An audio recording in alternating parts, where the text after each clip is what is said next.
നിങ്ങൾക്ക് കാണാവുന്ന പോലെ സൂര്യേട്ടൻ എവിടെയോ പോയി പറഞ്ഞു. അങ്ങേരി ഇനി വിളിച്ചേക്കലെന്നാണ് പറഞ്ഞേക്കുന്നത്.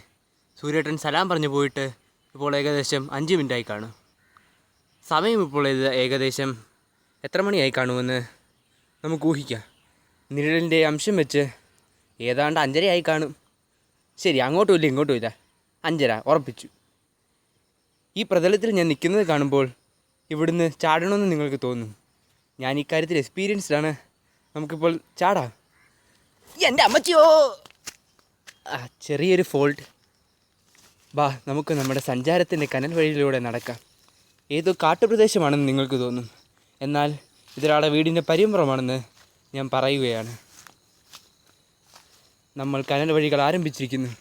ഈ കാട്ടിലൂടെ എവിടേക്കാണ് നമ്മുടെ യാത്ര? എങ്ങോട്ടാണ്? ഒരു ലക്കും ലഗാനും ഇല്ലാതെ നമ്മൾ പോകുന്നത് എനിക്കറിയില്ല. എങ്കിലും ബാ, എങ്ങാണ്ടോട്ടോ പോവാം. ഈ കാടുകൾ കാണുമ്പോൾ ഏതോ ഒരു കവി എന്താണ്ടോ പറഞ്ഞ പോലെ ഓർമ്മ വരുന്നു. അങ്ങേര് എന്തെങ്കിലും പറയട്ടെ. നമുക്ക് നോക്കാം. ഈ കളറുള്ള ചെടി കാണുമ്പോൾ നമ്മുടെ ചീരയിലെ ഓർമ്മ വരുന്നില്ലേ എന്നും പറഞ്ഞ് ഇതൊന്നും തിന്നാൻ നിൽക്കല്ലേ. ഇതെവിടാണെന്നൊരു ഊഹവുമില്ല. മലാന്തരകൾ ഉയർന്നു നിൽക്കുന്നു. എവിടെയോ എങ്ങോ പാറിപ്പറന്ന കാലത്തെ ഓർമ്മ വരുന്നു. നമുക്ക് യാത്ര തുടങ്ങാം. എൻ്റെ അമ്മോ, കാലം മുള്ളു ഉള്ളുന്നേ. അയ്യോ, കൊതു അടിക്കുന്നേ.